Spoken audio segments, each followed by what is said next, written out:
Felicidad es hacerte la sorda por la mañana. Desayunar una sonrisa. Es tener tu estilo. Esa reacción que hace que tu cuerpo se mueva.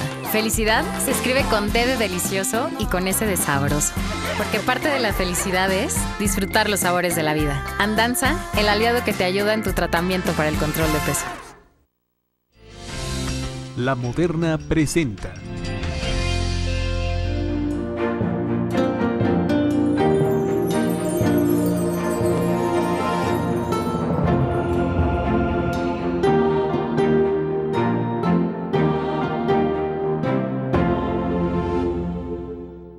No es necesario viajar a Europa para ver cómo son los cuerpos incorruptos de los santos. Basta con ir a la ciudad de Puebla de Los Ángeles, donde se encuentra el cuerpo incorrupto del beato Sebastián de Aparicio, un fraile franciscano que antes de consagrar su vida a Cristo fue un gran empresario, terrateniente y millonario. Del beato Sebastián de Aparicio no solo es asombroso el milagro de la incorruptibilidad de su cuerpo, sino su fascinante y larga vida, pues murió casi a los 100 años de edad. El cuerpo del beato Sebastián de Aparicio se conserva incorrupto tras más de 400 años de muerto, dentro de un féretro de plata y cristal en la iglesia de San Francisco de la ciudad de Puebla de Los Ángeles, en México. Son muchos los peregrinos que viajan especialmente a Puebla para pedir o para agradecer algún favor o milagro por su intercesión. Sebastián nació el 20 de enero de 1502 en La Gudiña, España, hijo de Juan Aparicio y de Teresa Prado. Fue el tercero y único hijo varón. Milagrosamente sobrevivió la epidemia de la peste negra y luego de viajar por España desempeñando varios trabajos como labrador y después de entregar la dote a sus dos hermanas para sus matrimonios, se embarcó rumbo a Veracruz en 1553. Al llegar, se instaló en Puebla de Los Ángeles, la ciudad recién fundada por Fray Toribio de Benavente apenas 2 años antes. Luego de varios meses decidió ingresar a la Orden de los Frailes Menores y se dio como donado en el convento de Clarisas para atender como sirviente las necesidades del convento. En 1573 donó todas sus propiedades. En 1574 tomó el hábito franciscano como novicio y sirvió en el convento de Tlatelolco. El 13 de junio de 1575 profesó sus votos y fue destinado al convento de Santiago de Tecali, cerca de Puebla, donde desempeñó el cargo de limosnero. Tras una larga agonía, murió el 25 de febrero del año 1600, a la edad de 98 años. El 17 de mayo de 1789 fue beatificado por Pío VI. Su proceso de canonización está abierto y se cuenta con 968 milagros documentados en la causa. Sebastián de Aparicio es patrono de camineros y transportistas. El santo patrono de los comunicadores y periodistas es San Francisco de Sales, un hombre que se caracterizó por su constante alegría y bondad.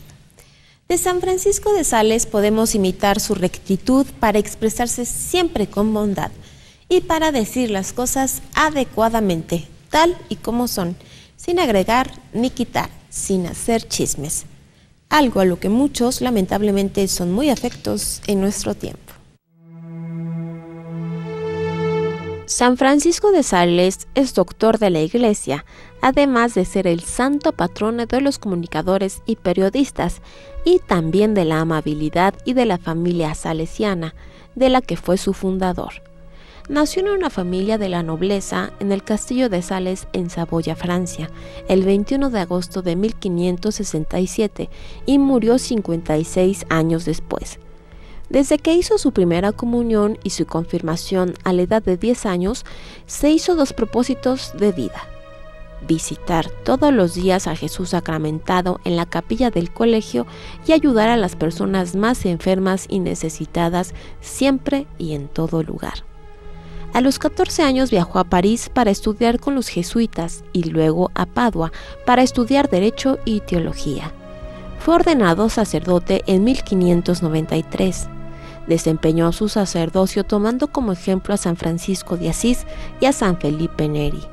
Su paciencia y alegría, con especial atención a los pobres, era un signo que le distinguía. Escribió varios libros de fácil lectura destinados a la formación de las conciencias. Fue obispo de Ginebra, donde llevó una vida austera y de servicio, y donde conoció en 1604 a Santa Juana Frémiot de Chantal, una dama de la aristocracia francesa que fundó la Orden de la Visitación de Santa María el 6 de junio de 1610, para mujeres jóvenes y viudas que querían vivir el llamado de Dios bajo una regla basada en la de San Agustín de Hipona y sin el rigor de los conventos monacales. San Francisco de Sales fue canonizado por Alejandro VII en 1665 y proclamado doctor de la Iglesia por Pío IX en 1877. En 1632 se exhumó su cadáver y se encontró su cuerpo totalmente incorrupto y elástico, con el mismo aspecto de cuando vivía, sereno y con una sonrisa. Del sepulcro emanaba un aroma fragante y agradable. Entre sus escritos se destacan las controversias, la introducción a la vida devota y el tratado del amor de Dios. Su memoria litúrgica se celebra el 24 de enero. Hablemos ahora de un fraile muy conocido, muy querido y muy milagroso. Además de ser dominico, era peluquero, curandero, enfermero, dentista y barrendero. Y por esto último, por lo que los demás frailes de su convento le llamaban Fray Escoba. Casi toda su vida la pasó en el convento dominico de la ciudad de Lima, en el Perú. Conozcamos enseguida más detalles de la vida de San Martín de Porres y de los milagros obtenidos por su intercesión.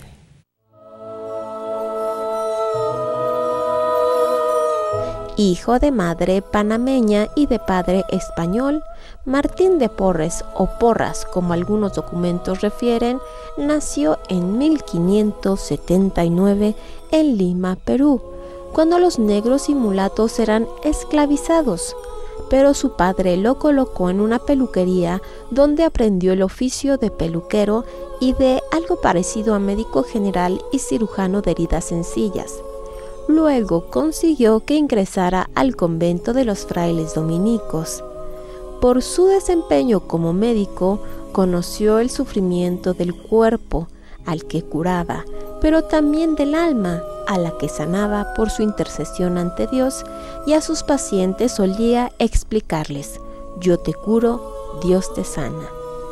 Dios comenzó a obrar milagros a través de Martín, y pronto se extendieron los rumores de su santidad por la ciudad de Lima y luego por todo el Perú, al punto de que personas desde los más sencillos hasta los dignatarios del virrey formaban filas para conocer y ser atendidos por Fray Escoba, como solían llamarle.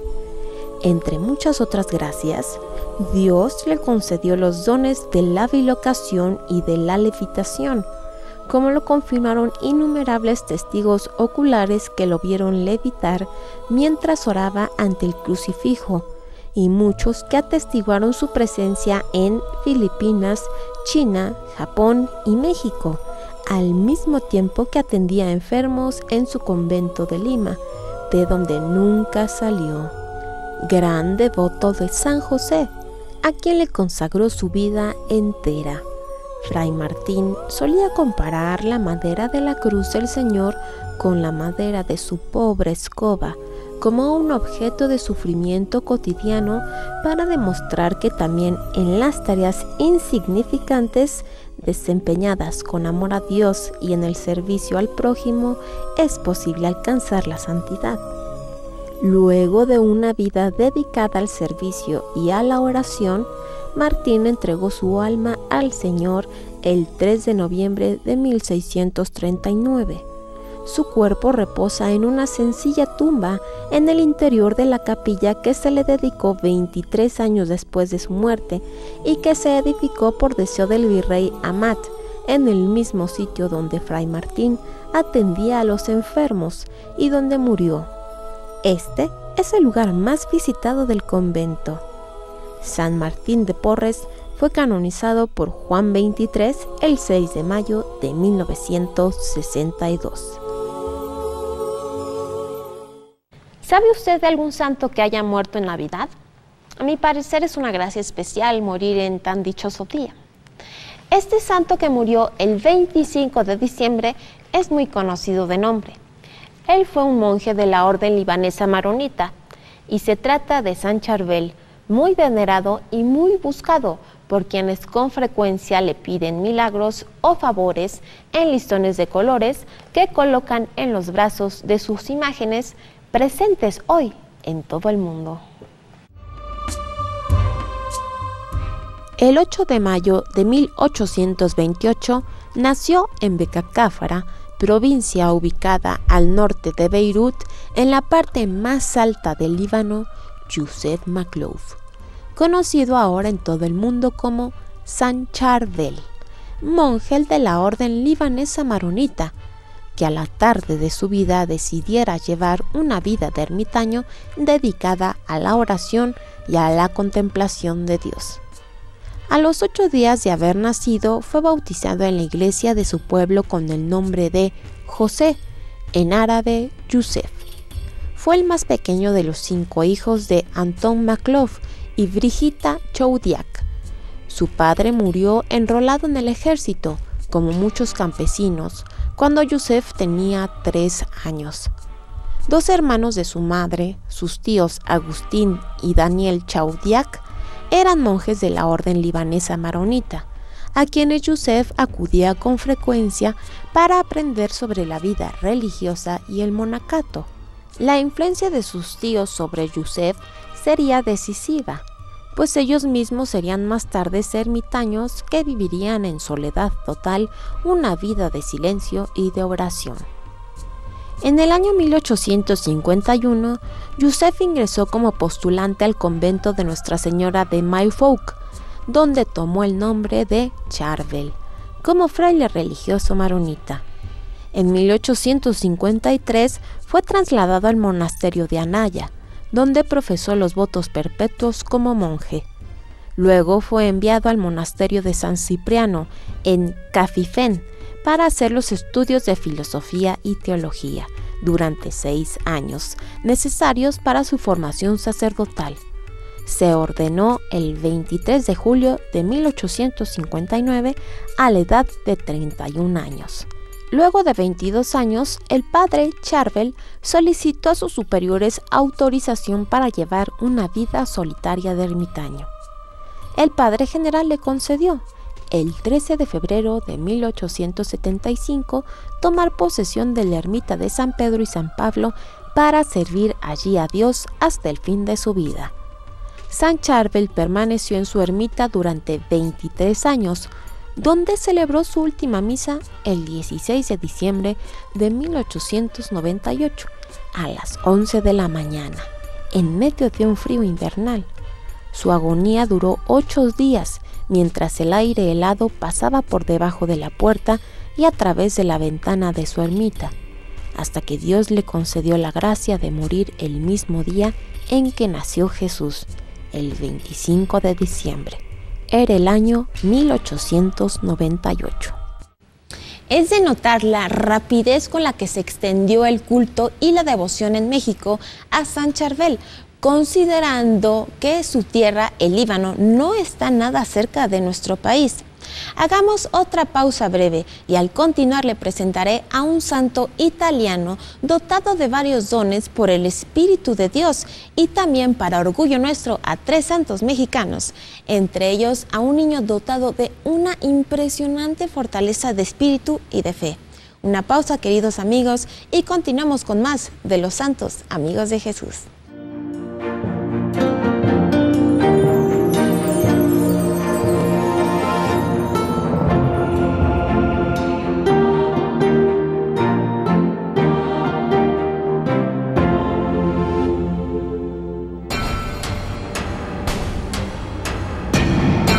Universidad Pontificia de México.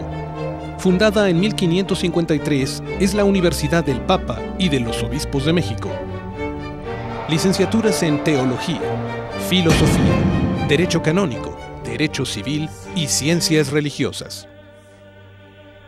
Diplomados en Espiritualidad y Mística, Teología, Filosofía, Latín, Hebreo, Griego, Antiguo y Nuevo Testamento, Liturgia y Religiones del Mundo. Taller para grupos litúrgico-musicales.